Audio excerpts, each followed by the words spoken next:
Praise the lord. యేసునామమే జయము. మన రక్షకుడు మన విమోచకుడైన యేసుక్రీస్తు అతి పరిశుద్ధమైన నామంలో అందరికీ వందనాలు. చిన్న ప్రార్థన ద్వారా ఉదయకాల వాక్య భాగం ధ్యానించుకుందాము.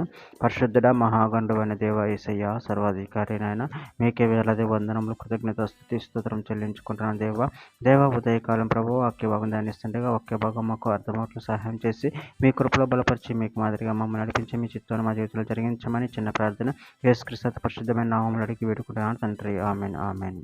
సామెతల గ్రంథం 3వ అధ్యాయం 32వ వచనము. కుటిల వర్తనుడు యెహోవాకు అసహ్యుడు, యథార్థవంతులకు ఆయన తోడుగా ఉండును. ఆమెన్. దేవుడి వాక్య భాగం దీవించును గాక. ప్రభునందు ప్రియులారా, ఇక్కడ వాక్య భాగంలో గమనించినట్లయితే కుటిల వర్తనుడు యెహోవాకు అసహ్యుడు, యథార్థవంతులకు ఆయన తోడుగా ఉండును. అదేవిధంగా వాక్య భాగంలో గమనించినట్లయితే సామెతల గ్రంథం 8వ అధ్యాయం 13వ వచనంలో యెహోవా యందు భయభక్తులు కలిగి ఉండుట, చెడుతనం అసహించుకొనుటే, గర్వము, అహంకారము, దుర్మార్గత, కుటిలమైన మాటలు నాకు అసహ్యములు. సామెతల గ్రంథం 11వ అధ్యాయం 20వ వచనం.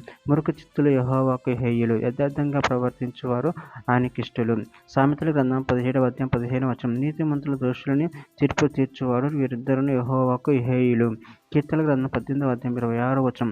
సద్భావం గలవారి ఎడల నువ్వు సద్భావం చూపుదు, మూర్ఖుల ఎడల నువ్వు వికటముగా నుందువు. లూకాసు వార్త 16వ అధ్యాయం 15వ వచనం. ఆయన మీరు మనుషుల ఎదుట నీతిమంతులు అనిపించుకుని వారు గాని దేవుడు మీ హృదయములను నెరుగును. మనుషులలో ఘనముగా ఎంచబడినది దేవుని దృష్టికి అసహ్యములు. సామెతల గ్రంథం 14వ అధ్యాయం 10వ వచనం. ఎవని దుఃఖం వాని హృదయమునకు తెలియని, ఒకని సంతోషంలో అన్యుడు పాలువాడు కానేరడు. కీర్తన గ్రంథం 25వ అధ్యాయం 14వ వచనం. యెహోవా మర్మము ఆయన యందు భయభక్తులు గల వారికి తెలిసి ఉన్నది, ఆయన తన నిబంధనను వారికి తెలియచేయును. ప్రకటన గ్రంథం 2వ అధ్యాయం 17వ వచనం. సంఘములతో ఆత్మ చెప్పుచున్న మాట చెవి గలవాడు వినును గాక. జయించువానికి మరుగైన మన్నాను భుజింపనిత్తును, మరియు అతనికి తెల్ల రాతినిత్తును. ఆ రాతి మీద చెక్కబడిన ఒక క్రొత్త పేరుండును. పొందిన వానికే గాని అది మరి ఎవనికి తెలియదు. ద్వితీయోపదేశ కాండం 29వ అధ్యాయం 29వ వచనం.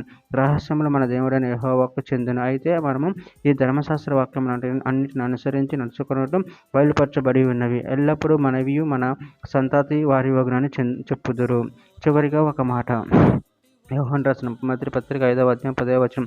ఆ సాక్ష్యం ఏదనగా దేవుడు మనకు నిత్య జీవమును దయచేసెను.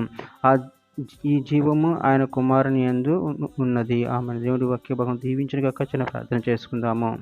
పరిశుద్ధుడ, ప్రేమగల దేవేశైనా మీరు ఇచ్చిన వాక్యాన్ని బట్టి కృతం చెల్లించుకుంటానంటే మీ యందు నిత్య జీవం ఉన్న తండ్రి, నీ నామమును మహిమపరచుకుని పచ్చేవారు మన శక్తిని బలాన్ని మాకు అనుగ్రహించి మీ ప్రేమ కృప మమ్మల్ని బలపరిచి స్థిరపరిచి మీకు మాదిరిగా మమ్మల్ని నడిపించమని చిన్న ప్రార్థన యేసుక్రీస్తు పరిశుద్ధమైన నామమును అడిగి వేడుకుంటున్నాను తండ్రి. ఆమెన్.